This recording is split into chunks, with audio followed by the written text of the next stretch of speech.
Hello my dear students, क्या हाल हैं। I hope आप सब बढ़िया होंगे।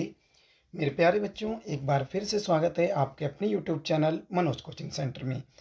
जैसा कि मेरे प्यारे बच्चों आप सब जानते हैं कि आपके लगातार स्कूलों में, आप जिस भी स्कूल में, सभी में अर्धवार्षिक परीक्षा अर्थात हाफरली एग्जामिनेशन प्रारंभ हो चुके हैं। कई स्कूलों में हो गए हैं बेटा प्रारंभ, कई में होने वाले हैं।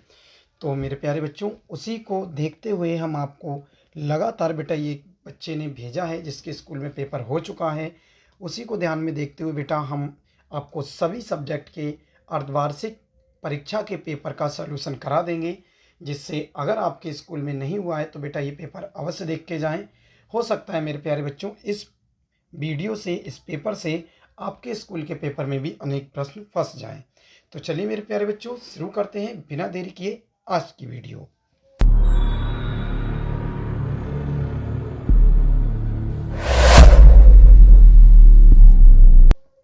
देखें बच्चों, सबसे पहले आप देख सकते हैं अर्धवार्षिक परीक्षा 2024-25 कक्षा 10 है बेटा, विषय हिंदी है, पूर्णांक है 70 और समय है 3 घंटे 15 मिनट। कितना है बेटा? 3 घंटे 15 मिनट। आप देख सकते हैं निर्देश में प्रारंभ के 15 मिनट परीक्षार्थी को प्रश्न पत्र पढ़ने के लिए हैं। प्रश्न पत्र 2 खंडों में है, खंड आ एवं खंड बा। और खंड आ में 20 प्रश्न है बेटा, बहुविकल्पीय प्रश्न, और खंड बा में 50 अंकों के वर्णनात्मक प्रश्न है। तो हम शुरू कर रहे हैं बेटा खंड आ। चलिए जल्दी जल्दी पढ़ेंगे जिससे वीडियो लंबी ना हो, ठीक है बेटा। और ये वीडियो अवश्य आप देख के जाएं, इसमें से कुछ प्रश्न आपके बोर्ड एग्जाम में, आपके स्कूल के पेपर में मिल सकते हैं, ठीक है बेटा। खंड आ, बहुविकल्पीय प्रश्न। क्या है बेटा? निम्नलिखित प्रश्नों के उत्तर दिए गए निर्देश अनुसार OMR आंसर शीट पर अंकित कीजिए। आपको पता है कि आपके प्रत्येक सब्जेक्ट में 20 प्रश्न बहुविकल्पी आएंगे, जिनका जवाब आपको OMR शीट पर देना होगा। चलिए पहला प्रश्न देख लेते हैं। त्याग पत्र के लेखक का नाम क्या है? त्याग पत्र के लेखक का नाम क्या है? ऑप्शन ए है जैनेन्द्र कुमार, मुंशी प्रेमचंद्र, जयशंकर प्रसाद या अमृत लाल नागर। तो बेटा इसका ऑप्शन नंबर ए बिल्कुल ठीक हो जाएगा, जैनेन्द्र कुमार त्याग पत्र के लेखक हैं। चलिए बेटा बी, दूसरा प्रश्न देख लेते हैं। उसने कहा था किस विधा की रचना है? ऑप्शन ए है बेटा उपन्यास, बी है यात्रा व्रत, सी है कहानी और डी है आलोचना। तो इसका सही जवाब बेटा ऑप्शन नंबर सी हो जाएगा, कहानी। उसने कहा था किस विधा की रचना है? ये बेटा कहानी है। तीसरा प्रश्न है, पंच परमेश्वर कहानी के लेखक कौन हैं? ऑप्शन ए है बेटा आचार्य रामचंद्र शुक्ल, प्रेमचंद, राजेंद्र यादव या यशपाल। तो प्रश्न संख्या 3 का सही जवाब बेटा ऑप्शन नंबर बी, प्रेमचंद्र हो जाएगा। पंच परमेश्वर कुछ याद आया? जुम्मन शेख अलगू चौधरी, हाँ वही वाली। किसने लिखी थी? प्रेमचंद जी ने। चलिए बेटा चौथा प्रश्न देख लेते हैं। ये अभी खंड आके बहुविकल्पी प्रश्न चल रहे हैं, जिसका जवाब आपको OMR शीट पर देना है। चौथा प्रश्न है बेटा, जयशंकर प्रसाद किस गद्य विधा के लिए प्रसिद्ध हैं? ऑप्शन ए नाटक के लिए, कहानी के लिए, उपन्यास के लिए या इन सभी के लिए। तो आप जानते हैं जयशंकर प्रसाद सबसे ज़्यादा जो प्रसिद्ध हैं वो नाटक के लिए हैं। ऑप्शन नंबर ए ठीक हो जाएगा। चलिए बेटा अगला प्रश्न देख लेते हैं। प्रश्न संख्या 5। प्रश्न संख्या 5 है, स्मृति की रेखाएं साहित्य की विधा है।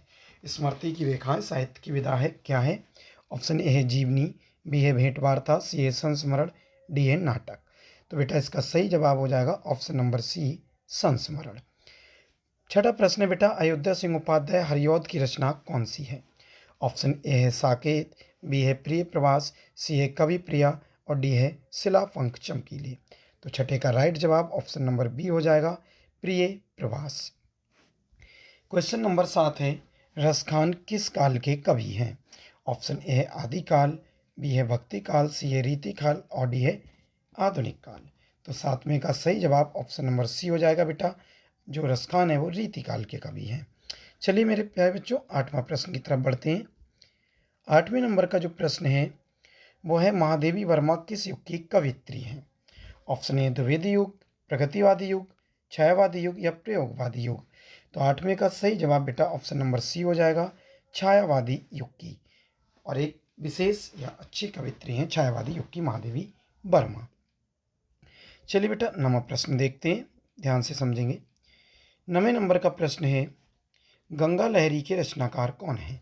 ऑप्शन ए है पद्माकर, बी है बिहारी, सी है भूषण, डी है मतीराम। तो नमे का सही जवाब ऑप्शन नंबर ए हो जाएगा पद्माकर जी। प्रश्न संख्या 10 है, साकेत किस युग की रचना है? ऑप्शन ए भारतेंदु युग की, द्विवेदी युग की, छायावादी युग की या प्रगतिवादी युग की। तो 10वें का ऑप्शन नंबर बी बिल्कुल ठीक हो जाएगा, द्विवेदी युग की रचना है बेटा। ठीक है, साकेत जो है द्विवेदी युग की रचना है। प्रश्न संख्या 11 है, ब्रज में बिरही लोग दुखारे। बेटा ये 10 रचनाएं थी आपकी, जो मैं हमेशा से कहता आया हूँ 10 रचनाएं आएंगी। और अब 11वें प्रश्न से व्याकरण शुरू होगी। ब्रज में बिरही लोग दुखारे में कौन सा रस है? जब दुख आ गया बेटा तो करुण रस ही होगा। ऑप्शन नंबर ए बिल्कुल ठीक हो जाएगा, करुण रस। ठीक है, देखकर ही तुरंत लगा दो। प्रश्न संख्या 12 है, जहाँ उपमेय में उपमान की संभावना की जाए वहाँ कौन सा अलंकार है? तो उपमेय में उपमान की जब भी संभावना होती है कौन सा होता है? उत्प्रेक्षा अलंकार होता है। ऑप्शन नंबर बी बिल्कुल ठीक हो जाएगा बेटा, उत्प्रेक्षा। परिभाषा भी आपने पढ़ाई है मैंने, जहाँ उपमेय में उपमान की संभावना हो वहाँ उत्प्रेक्षा अलंकार होता है। Option number B. चलिए बेटा 13वां देख लेते हैं प्रश्न। 13वां प्रश्न है, नव उज्जवल जलधार हार हीरक सी सोहत, बिच बिच क्षरत बूंद मीन मुक्ता मन मोहत में कौन सा छंद है? तो बेटा जब इस पर आप मात्रा लगाएंगे तो ये छंद है बेटा रोला। 13वें का ऑप्शन नंबर बी बिल्कुल सही जवाब हो जाएगा, रोला। कुंडलिया नहीं है, बरवे नहीं है, दोहा नहीं है। और सबसे अच्छी बात एक और बताऊं पहचान, आपके सिलेबस में ना कुंडलिया है, ना बरवे है, ना दोहा, तो रोला ही आंसर है। ठीक है, चलिए बेटा 14वां प्रश्न देख लेते हैं। 14वां प्रश्न क्या कह रहा है, ध्यान से समझेंगे, ध्यान से समझे बेटा। 14वां प्रश्न है, उपसंहार में मूल शब्द कौन सा है? उपसंहार में मूल शब्द कौन सा है? ऑप्शन ए है उप, बी है संहार, सी है सम और डी है हार। तो ऑप्शन नंबर बी बिल्कुल सही हो जाएगा बेटा, संहार। मूल शब्द क्या है? संहार है, 14 के बी वाला। 15वां बेटा, मीनाक्षी पद में समास कौन सा है? द्वंद्व, दिगु, कर्मधार है, बहुब्री। तो मीनाक्षी में जो बेटा समास है वो है ऑप्शन नंबर डी, बहुब्री समास। प्रश्न संख्या 16 है, सिर का तत्सम क्या है? सिरा, शीर्ष, मस्तिष्क, सिर। तो इसमें ऑप्शन नंबर डी हो जाएगा बेटा, सिर। क्या हो जाएगा? सिर। चलिए अगले देखते हैं। 17, तम का विभक्ति तथा वचन क्या है? तम का विभक्ति तथा वचन क्या है? तो ऑप्शन नंबर ए हो जाएगा बेटा प्रथमा एक वचन, बी है द्वितीय एक बहुवचन, सी है षष्ठी बहुवचन और डी है द्वितीय एक वचन। तो इसका राइट जवाब हो जाएगा 17वें का ऑप्शन नंबर डी, द्वितीय विभक्ति एक वचन, ऑप्शन नंबर डी। ठीक है, 18वां प्रश्न है, वाक्य में उद्देश्य के विषय में जो बात की जाती है वह क्या कहलाती है? तो वाक्य भी मैंने बहुत अच्छे से आपको पढ़ा है मेरे प्यारे बच्चों। तो क्रिया कहलाती, कर्म कहलाती, विधेय कहलाती है, कर्ता। तो ऑप्शन नंबर सी हो जाएगा 18 के सी, विधेय कहलाती है। चलिए 19वें की तरफ बढ़ते हैं बेटा। 19वां प्रश्न है, घायल हंस उड़ ना पाया, वाक्य का भाववाच्य में परिवर्तन कीजिए या भाववाच्य बनाइए। तो ऑप्शन ए, घायल हंस से उड़ा ना गया, बी ए, घायल हंस नहीं उड़ सका, सी ए बेटा घायल हंस नहीं उड़ता है, डी ए, घायल हंस से उड़ा ना जाएगा। तो ऑप्शन नंबर ए बिल्कुल ठीक हो जाएगा बेटा, घायल हंस से उड़ा ना गया, ऑप्शन नंबर ए। 20वां प्रश्न है, जिस वाक्य में एक प्रधान उपवाक्य और अन्य आश्रित उपवाक्य हों उसे क्या कहते हैं? मैंने ये भी आपको पढ़ा है बेटा, सरल वाक्य, संयुक्त वाक्य, मिश्र वाक्य या कुटिल वाक्य। तो ऑप्शन नंबर 20 का ऑप्शन नंबर सी हो जाएगा, प्रश्न संख्या 20 का ऑप्शन नंबर सी, मिश्र वाक्य। मेरे प्यारे बच्चों 20 की 20 हो मैंने आपको व्याकरण में पढ़ाए हैं। हमारे यहाँ पढ़ने का यही फ़ायदा होगा, जितना मैंने बेटा कॉपी में पढ़ा दिया एक एक प्रश्न आपका बोर्ड एग्जाम में फंसने वाला है। यदि वीडियो पसंद आती है तो बेटा लाइक करें, कमेंट्स करके ज़रूर बताएं कि वीडियो आपको कैसी लगी। ठीक है बेटा, चलिए अगले बढ़ते हैं, कैसी लग रही है।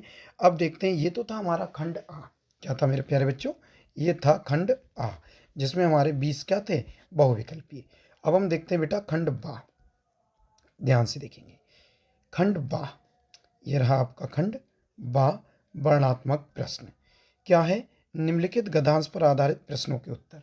मैं हमेशा से बताता आया हूँ बेटा कि एक पैराग्राफ आएगा और उसके नीचे 3 प्रश्न होंगे, 2-2 नंबर के, अर्थात 6 नंबर का।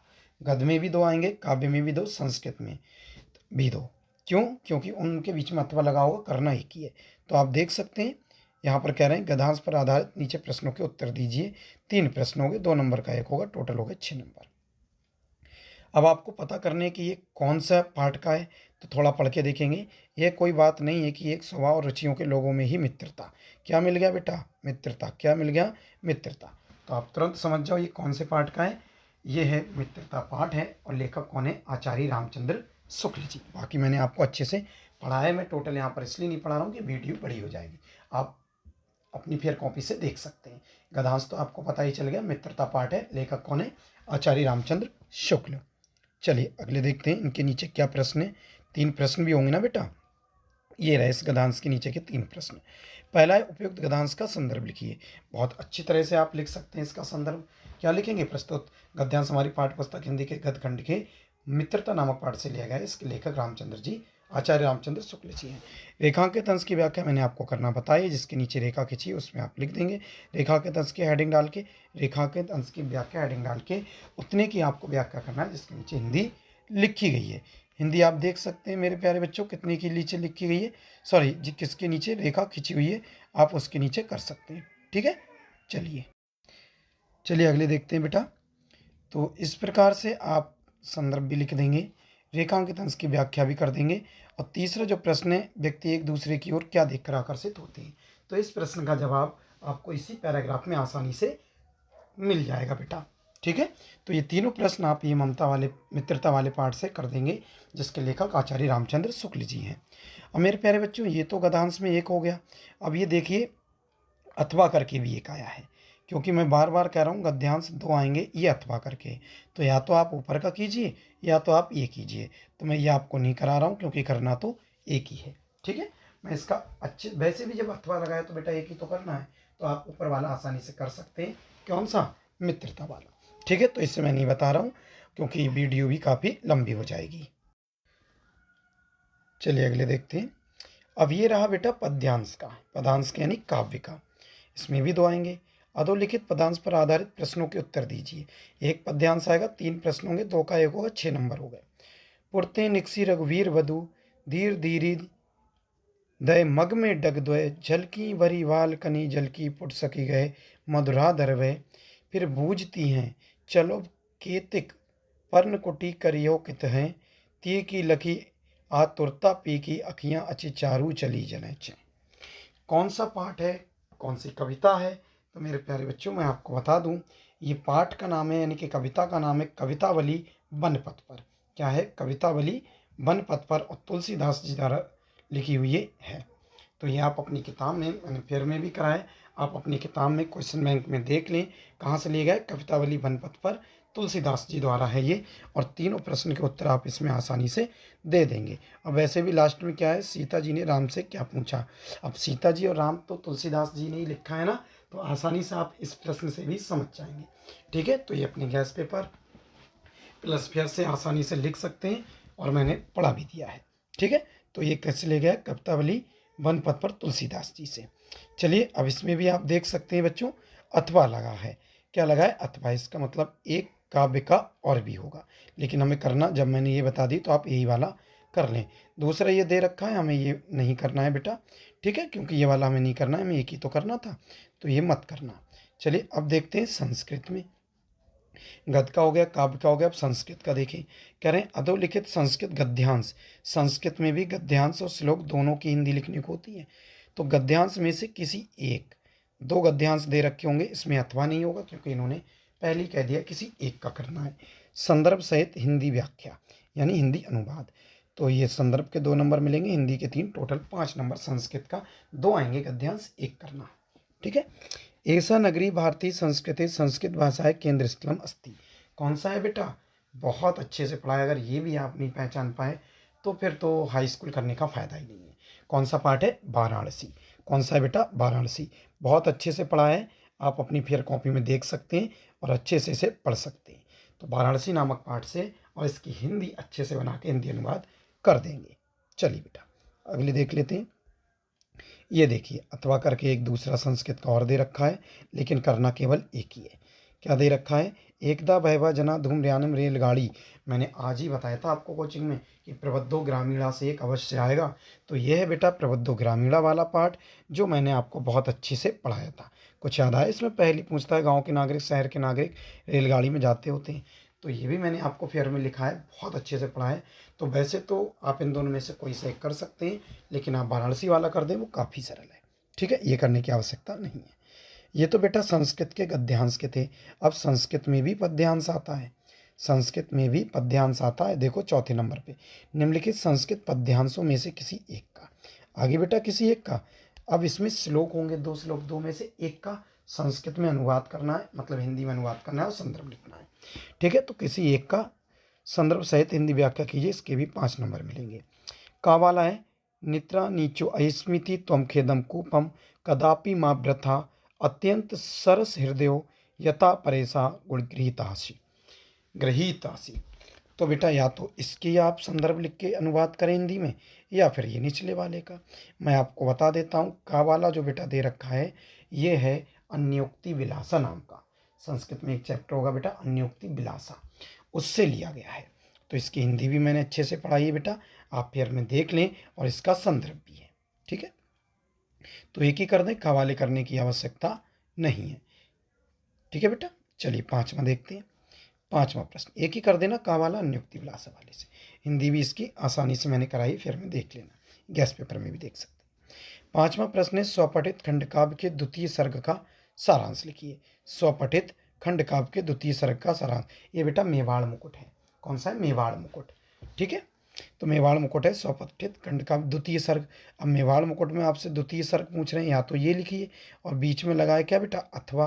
द्वितीय सर्ग ना लिखो तो नीचे क्या दे रखा है, स्वपठित खंडकाव्य के प्रमुख पात्र का चरित्र चित्रण कीजिए।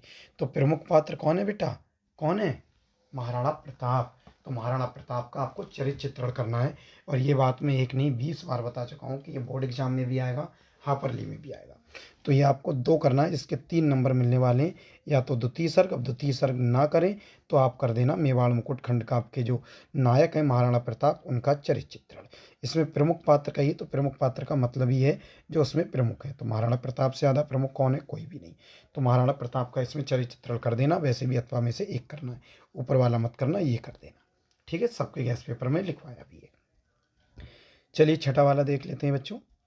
6ठे नंबर पर जो प्रश्न आएगा का नंबर का, उसमें होगा गद्य के लेखक का जीवन परिचय। ठीक है, तो कह रहे हैं निम्नलिखित लेखकों में से किसी एक लेखक का जीवन परिचय उनकी 2 रचनाओं के साथ दीजिए।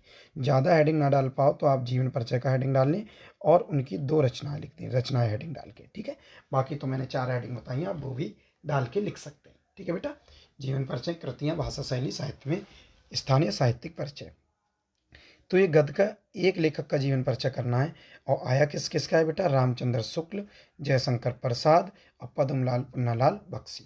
मैंने कहा था ना, आज कोचिंग में भी बताया था कि पहला और दूसरा कर लें, आचार्य रामचंद्र शुक्ल, जयशंकर प्रसाद। देखो दोनों हैं, इनमें से कोई सा भी एक आप लिख सकते हैं। यह है बेटा गद्य का एक करना है इन 3 में से। दूसरा प्रश्न है, निम्नलिखित कवियों में से, ये बेटा काव्य से है कवियों का, काव्य से है कवियों का। ठीक है, तो कह रहे हैं निम्नलिखित कवियों में से किसी एक का, एक कवि का जीवन परिचय 2 रचनाओं के नाम लिखिए। ये भी 5 नंबर का है। तो देख लेते हैं कवियों में से कौन से आया है, ये देख सकते हैं बेटा। कवियों में से कौन सा आया, ध्यान से सुनेंगे। ऑप्शन पहला है रसखान, बिहारी, सुमित्रानंदन पंत। इन 3 में से कोई भी बेटा एक का आप लिख दें, समझ लो आपके नंबर 5 कंप्लीट होगा, चाहे रसखान, चाहे बिहारी, चाहे सुमित्रानंदन पंत। और मैं हमेशा से कहता हूँ सूर तुलसी बिहारी, इनसे बोर्ड परीक्षा हारी। तो सूर नहीं है, तुलसी नहीं है, पर बिहारी तो है, तो बस बिहारी वाला कर दोगे। ठीक है, चाहे रसखान का कोई सा भी कर लें। 7वें नंबर पे मैंने आज भी आपको बताया था एक श्लोक आएगा, अपनी पाठ्य पुस्तक में से कंठस्थ यानी याद किया हुआ, कंठस्थ मतलब याद किया हुआ कोई एक श्लोक लिखिए जो इस प्रश्न पत्र में ना आया हो। तो एक बढ़िया सा आप श्लोक करें। और ये प्रश्न पत्र में ना आने की बात क्यों कहते हैं, जो प्रश्न पत्र में ना हो बेटा, मैं तुम बता दूं, थोड़े ऊपर ले चलता हूँ। ये देखो 2 श्लोक आए हुए हैं इसमें, ध्यान से देखें, ये 2 श्लोक आए हुए हैं। तो आप ऐसा श्लोक लिखेंगे ये 2 में से ना हो। अब ये तो 2 प्रश्न पत्र में कई बच्चे क्या करते हैं, सोचते हैं श्लोक ही तो लिखना है, और इसमें श्लोक की हिंदी बनाने को आती, इन्हीं में से एक छाप देते हैं। तो वो श्लोक लिखना है, मतलब इन दोनों को छोड़कर जो पेपर में ना आया हो वो श्लोक आपको लिखना है। वैसे भी मैंने याद कराए हैं आपको, और आपने भी याद करे हैं, तो एक श्लोक आप आसानी से लिख देंगे, जिसके आपके 2 नंबर मिलने वाले हैं।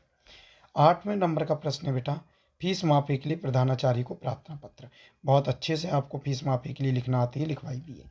अब बीच में दे रखा है बेटा, ये भी लिखवाइए, फिर में आपको मिल जाएगी, गैस पेपर में मिल जाएगी। बीच में दे रखा है बेटा अथवा, या तो आप फीस माफी के लिखिए या नीचे लिखिए। नीचे क्या दे रखी है बेटा, सफाई व्यवस्था के लिए कारण हेतु अपने क्षेत्र में फैले गंदगी की शिकायत के लिए अधिकारी को पत्र। मेरे हिसाब से आपके लिए ऊपर वाली ज़्यादा बेहतर रहेगी। ये पत्र ना लिखने से तो ये बढ़िया है, फीस माफी के लिए प्रधानाचार्य को एक प्रार्थना पत्र लिख दोगे इन दो में से एक, तो फीस माफी का कर देना बेटा। अब देखते हैं नवा प्रश्न माय डियर स्टूडेंट्स, ध्यान से। नवा प्रश्न है, निम्नलिखित प्रश्नों में से किन्हीं दो प्रश्न के उत्तर संस्कृत में दीजिए। किन्हीं दो प्रश्नों के उत्तर संस्कृत में दीजिए। अब यहाँ पे संस्कृत में बेटा 4 प्रश्न हैं, 1 2 3 4, 4 प्रश्न हैं। अब 4 प्रश्न में से 2 प्रश्नों के उत्तर आपको संस्कृत में देना है। मेरे प्यारे बच्चों, अगर आप हमारी कोचिंग में पढ़ते हैं तो आप बोर्ड एग्जाम की टेंशन भूल जाइए, 90 से ऊपर परसेंटेज अवश्य आएगी। आप हमारे साथ बने रहिए, बच नहीं सकता कोई प्रश्न। देखो पहला प्रश्न, वाराणसी क्रेता विश्वविद्यालय संति। आप देख लेना फेयर कॉपी, फेयर में ये जरूर है, ठीक है। दूसरा, कुत्र मरणम मंगलम भवति, ये भी देख लेना, ये भी फेयर में है। हालांकि हमें ज़्यादा, और ये तीसरा भी है, ये भी है। चारों की चारों प्रश्न फेयर कॉपी में मैंने कराए हैं संस्कृत में प्रश्न उत्तर, लेकिन हमें कितने करने हैं, 2 ही। आप समझ सकते हैं, वाराणसी क्रियंता विश्वविद्यालय संति, वाराणसी में कितने विश्वविद्यालय हैं, तो 3, कितने, 3 विश्वविद्यालय। कुत्र मरणम मंगलम भवति, तो वाराणसी मरणम मंगलम भवति, ठीक है। 2 के लिखना है, दोनों कर दोगे, और बाकी 2 के नहीं लिखने की जरूरत है। 10वां प्रश्न पेपर का अंतिम प्रश्न है, निम्नलिखित में से किसी एक विषय पर निबंध लिखिए, जो कि आपको 7 नंबर बेटा दिलाने वाला है। जनसंख्या विस्फोट के कारण और निवारण, देश प्रेम, प्रदूषण की समस्या, राष्ट्र नारी का योगदान। इन चारों में से किसी एक पर निबंध लिख देना, 7 नंबर मिलेंगे। मुझे पूरी उम्मीद है आप लोग प्रदूषण एवं समस्या पर लिखेंगे तो आपको पूरे नंबर आसानी से, नंबर सब पे लिखने से मिल जाएंगे, किसी भी एक पर लिख दो। लेकिन जो प्रदूषण है इस पे आपको ज़्यादा जानकारी पता है, प्रदूषण की समस्या, तो इस पे आप हेडिंग बना बना के 2-3 पेज का निबंध लिख देंगे, जिसमें आपको 7 नंबर बेटा मिलने वाले हैं। तो बताओ मेरे प्यारे बच्चों, ये पेपर आपको कैसा लगा, और ये हमारे पेपर का अंतिम प्रश्न था 10वां। अब मुझे बताओ ये पेपर आपको कैसा लगा। ये सभी प्रश्न आप अच्छे से तैयार कर लें, जिससे आपके बहुत अच्छे से नंबर पेपर में आ जाए। मेरे प्यारे बच्चों, अगर वीडियो पसंद आई तो इसे लाइक करें, कमेंट्स करें, चैनल को सब्सक्राइब करें, दोस्तों को शेयर करें, और मुझे कमेंट्स में अवश्य बताएं कि वीडियो कैसी लगी। मिलते हैं किसी नेक्स्ट वीडियो में, तब तक के लिए थैंक्स फॉर वॉचिंग। जय हिंद, जय भारत।